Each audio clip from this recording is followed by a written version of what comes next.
जय हिंद दोस्तों। तो आइए यहाँ पर हम लोग समझते हैं कि बोर्ड परीक्षा में कॉपी को कैसे लिखा जाए ताकि हमारा जो नंबर है वो आपको 100% का 100% आपको मिल सके। देखिए, आंसर सबको पता रहता है, सारे बच्चों का आंसर पता रहता है, लेकिन हर एक लोगों का आंसर बताने का तौर तरीका कुछ अलग अलग होता है। ये कुछ और बताएंगे, ये कुछ और बताएंगे, ये कुछ और बताएंगे।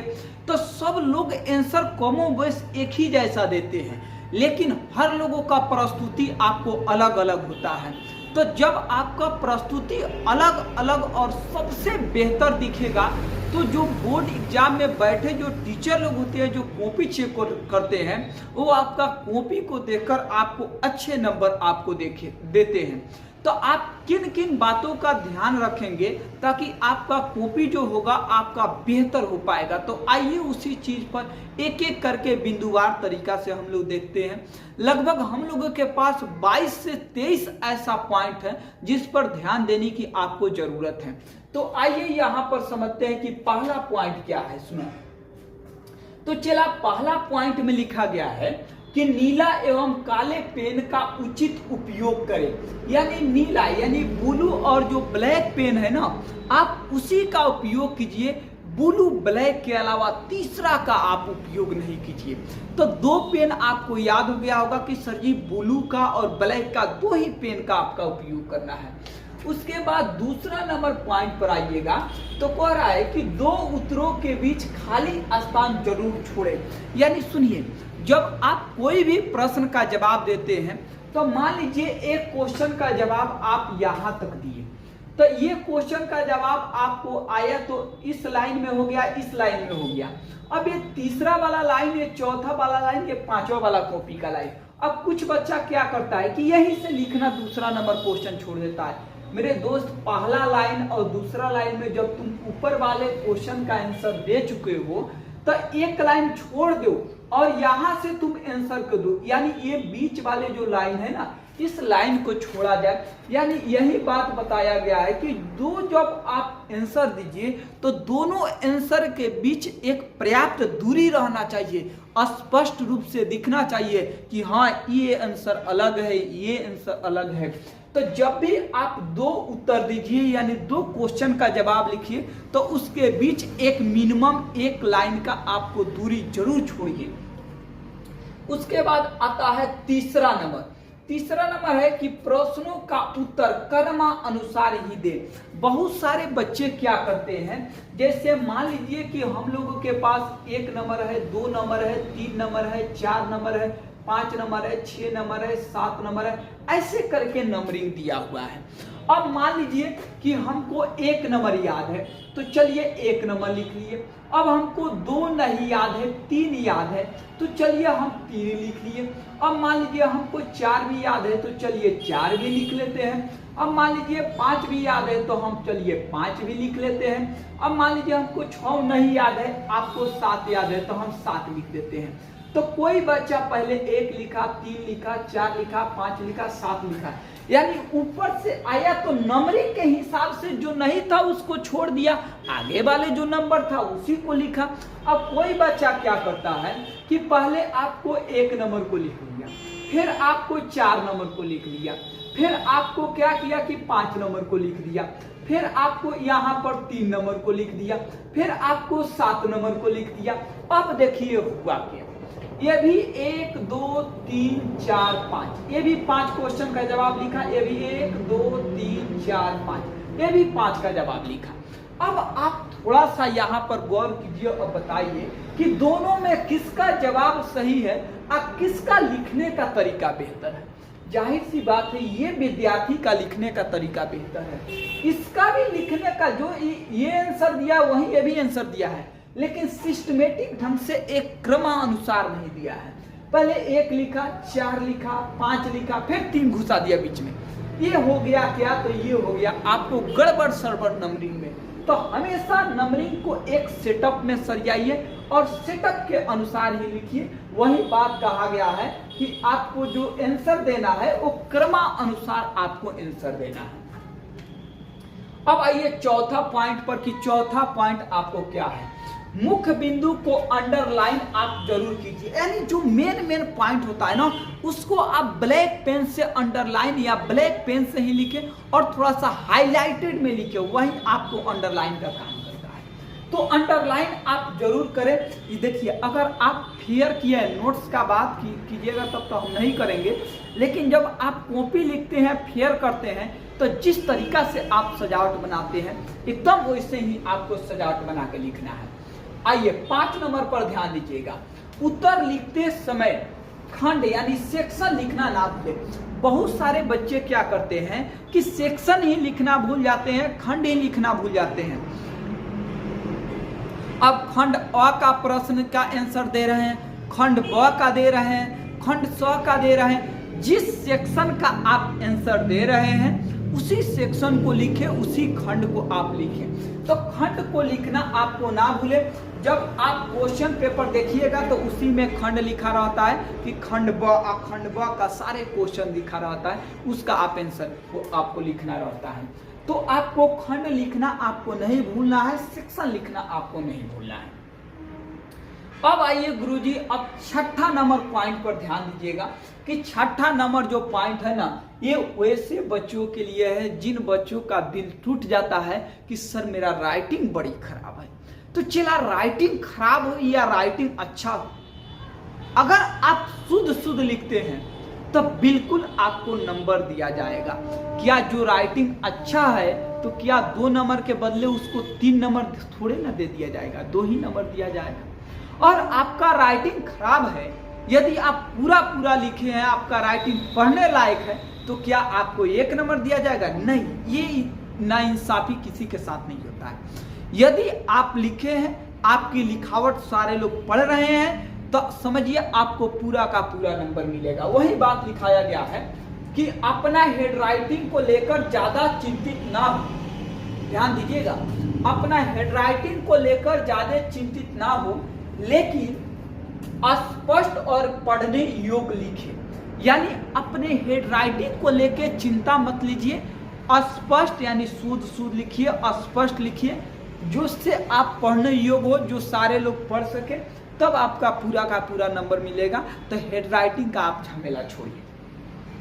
7वां नंबर पर आप देखिए, कॉपी जांचने वाले को कम समय में उत्तर समझ आए, इसका ध्यान जरूर रखें। देखिएगा, बहुत सारे बच्चों का क्या होता है ना कि आपको 2 नंबर का एक क्वेश्चन है, एक आपको 5 नंबर वाले क्वेश्चन जनरली पूछे जा रहे हैं। तो अगर 2 नंबर का क्वेश्चन है तो 2 से आपको 4 लाइन के अंदर में जरूर लिखिए, 2 से 4 लाइन के अंदर में।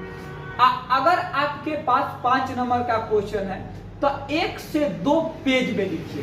तो 2 से 4 लाइन में आंसर दीजिए 2 नंबर वाले का, और 1 से 2 पेज में आंसर दीजिए 5 नंबर वाले का।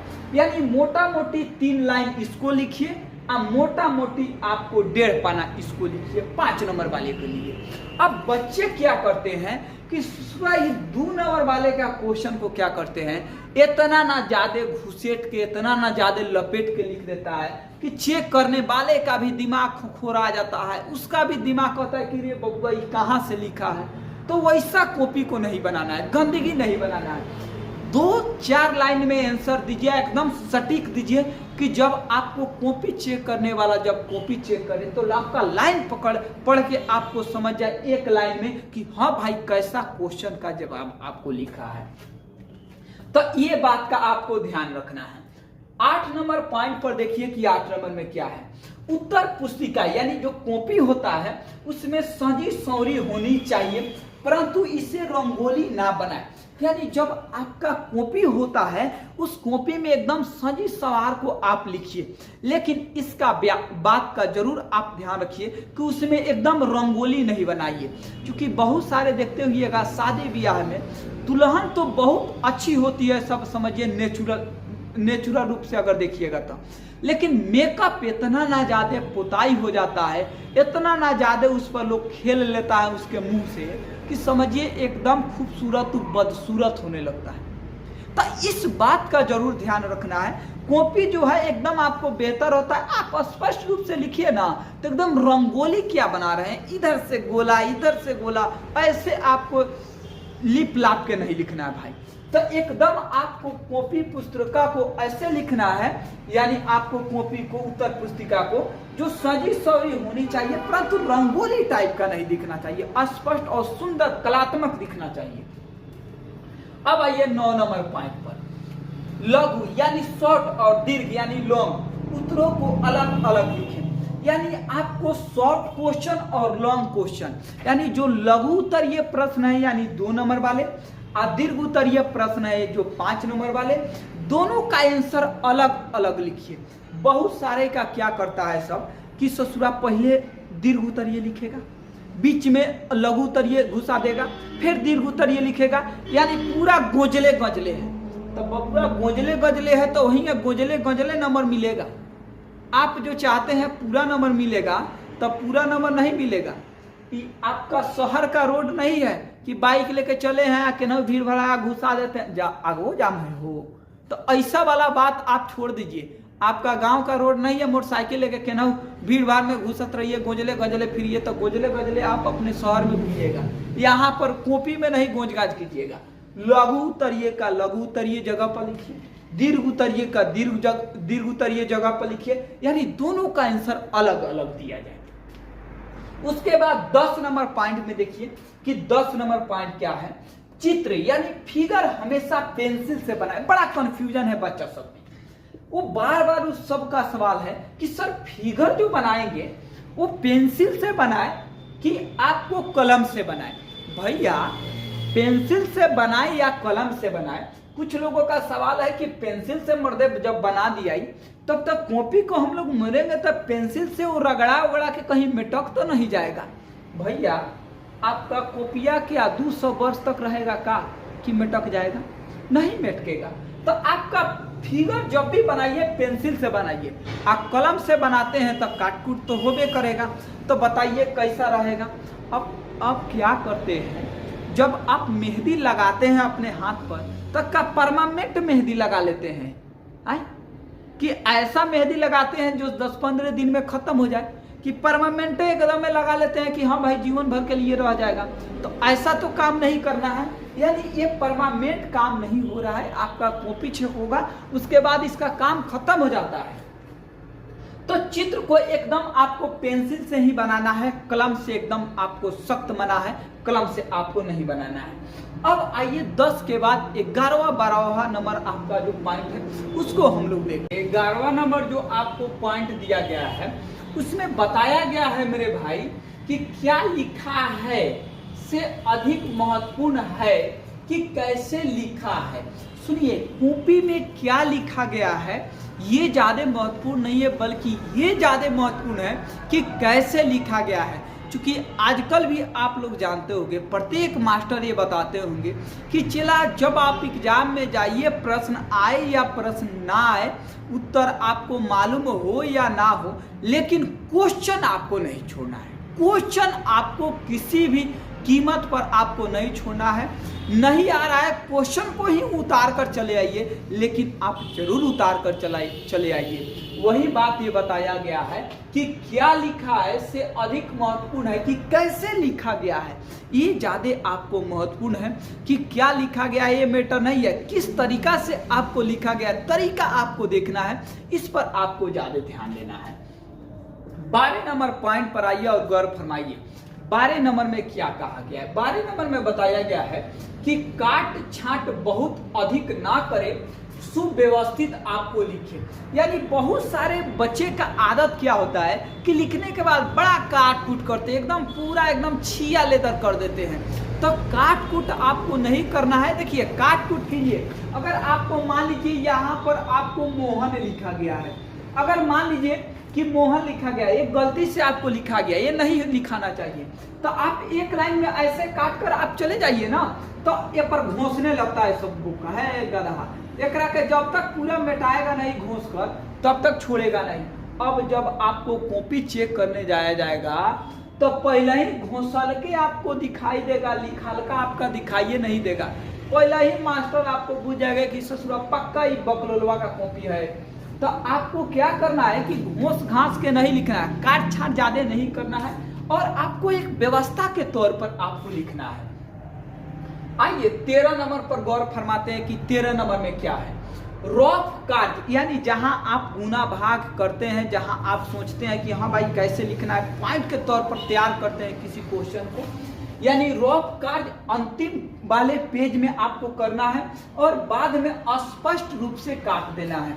यानी अपने कॉपी में जो लास्ट पेज होगा वहां पर रफ काम आपको जो भी गुना भाग करने के लिए जो आपको आए, या आपको फिजिक्स से रिलेटेड कोई फिगर बनाना याद नहीं हो, सोच रहे हैं, तो आप रफ काम पर कीजिए और उसको स्पष्ट रूप से इस प्रकार से क्रॉस लाइन के द्वारा काट दीजिए। ये काटना मत भूलिएगा, ठीक है। उसके बाद आइए 14 नंबर पर। 14 नंबर में बताया गया है कि उत्तरों का मतलब आंसर को बिंदुओं में लिखने की कोशिश करें। जैसे 5 नंबर वाले आपको जितना भी रहता है, जैसे मान लीजिए कहता है कि पटना का पुराना नाम आपको लिखे, तो पटना का पुराना नाम बिंदुवार तरीका से 1 2 3 में आप लिख सकते हैं कि नहीं लिख सकते हैं? लिख सकते हैं।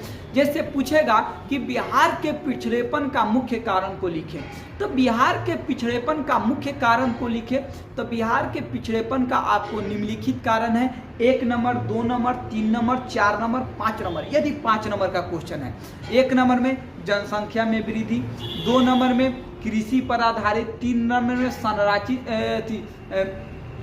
आपको आधारभूत संरचना का अभाव, 4था नंबर में आपको बाढ़ है, उसके बाद 5वां नंबर में सुखाड़ भी ले सकते हैं, 6ठा नंबर में प्रशासन की शिथिलता, यानी प्रशासन जो है यहाँ पर टाइट नहीं है। इस प्रकार के पॉइंट वाइज यदि आप लिखते हैं, तो अगर आपको 5 नंबर का क्वेश्चन है, अगर आप 5 को पॉइंट लिखिए ना, तो आपका एक भी नंबर किसी मास्टर का माई के लाल में हिम्मत नहीं है जो आपका नंबर काट ले, यदि आप पॉइंट वाइज लिखे हैं तो पॉइंट वाइज कोशिश कीजिएगा कि बिंदुवार तरीका से जरूर हम लोग लिखें। उसके बाद आइए 15 नंबर, पहले वे उत्तर लिखे जो 100% याद है, यानी पहले वो क्वेश्चन को आप लिखने का प्रयास कीजिएगा जो आपको पूरा बारीकी से और कंठस्थ आपको याद हो।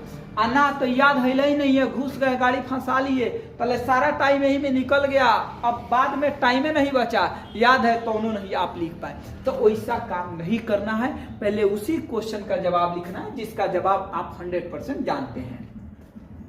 अगला ये 16 नंबर। 16 नंबर में है कि यहाँ ज्ञान नहीं बल्कि उत्तर पुस्तिका यानी कॉपी की प्रस्तुति देखी जाएगी। सुनिए, जब आप कॉपी में लिखिएगा तो आपके अंदर कितना ज्ञान है ये ज्ञान मास्टर साहब नहीं देखने आएंगे, आपके कॉपी में क्या लिखा गया है।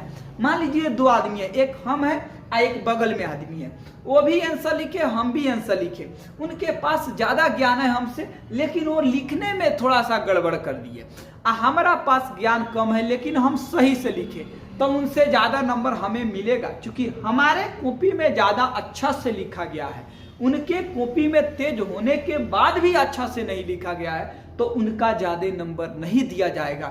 वही बात बताया गया है कि वहां जाके ढेर ज्ञानी और विद्वानी मत बनिएगा, जाके कॉपी का देखिएगा कि मेरा कॉपी विद्वान के लायक है कि नहीं है, ज्ञान के लायक है कि नहीं है। तो कॉपी को बनाना है, अपने आप को ज्ञानी नहीं बनाना है, तो ज्ञानी भंडार बनाना है तो बाद में एग्जाम सेंटर से निकलने के बाद बनाइएगा, ठीक है।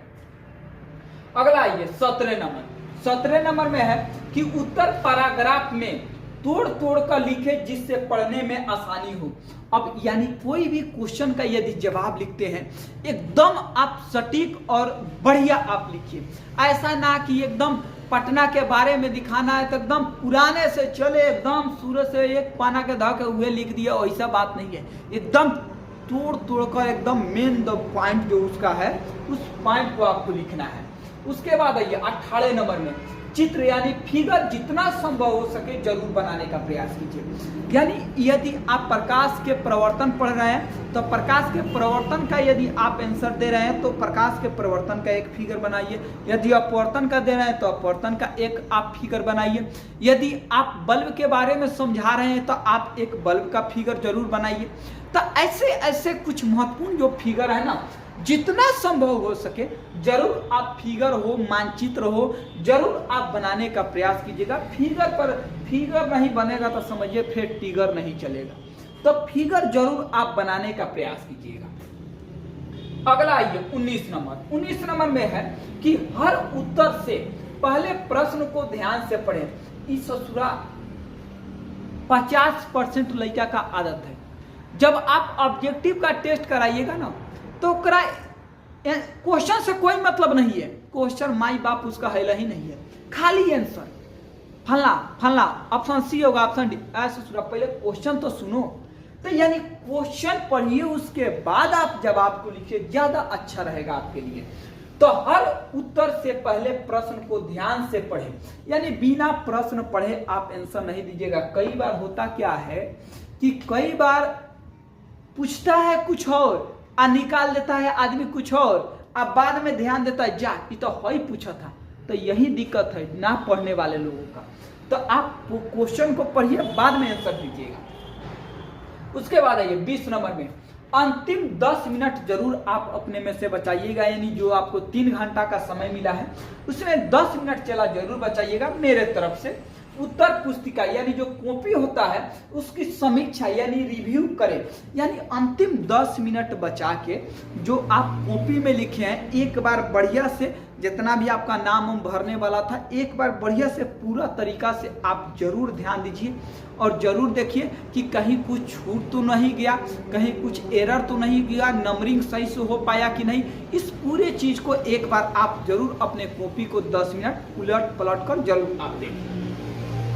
उसके बाद 21 नंबर में है कि किसी भी प्रश्न में आवश्यकता से अधिक समय ना दे। बहुत सारे क्वेश्चन क्या होते हैं कि उलझन आ जाते हैं, अब वो उलझन जल्दी से सुलझता नहीं है तो बच्चे क्या करते हैं कि उसी क्वेश्चन पर लगा रहता है एकदम घस-घस के, समय उस पर ध्यान नहीं, समय दीजिए आप 2-4 मिनट समय दीजिए। यदि आपको लगता है कि नहीं इस क्वेश्चन में फंस सकते हैं, उलझ सकते हैं, तो आप उस क्वेश्चन को छोड़िए और आप दूसरे क्वेश्चन पर चले जाइए। क्योंकि आपके पास में ऑप्शन है तो आप दूसरे क्वेश्चन को ट्राई कर लीजिए ना। इतना समय आप क्यों दे रहे हैं? जब आपका समय ही खत्म हो जाएगा तो क्या लिख पाइएगा? तो आवश्यकता से अधिक आपको समय नहीं देना है। तो जब आप कॉपी लिखने जा रहे हैं, जब आप बोर्ड परीक्षा देने जा रहे हैं, तो ये वीडियो अपने दोस्तों और अपने सहेलियों के साथ जरूर शेयर करें और उन्हें भी बताएं कि किस किस चीज़ का हम लोगों को ख्याल रखना है और आपको ध्यान रखना है। तो चलिए फिर मिलते हैं आपको नेक्स्ट वीडियो में।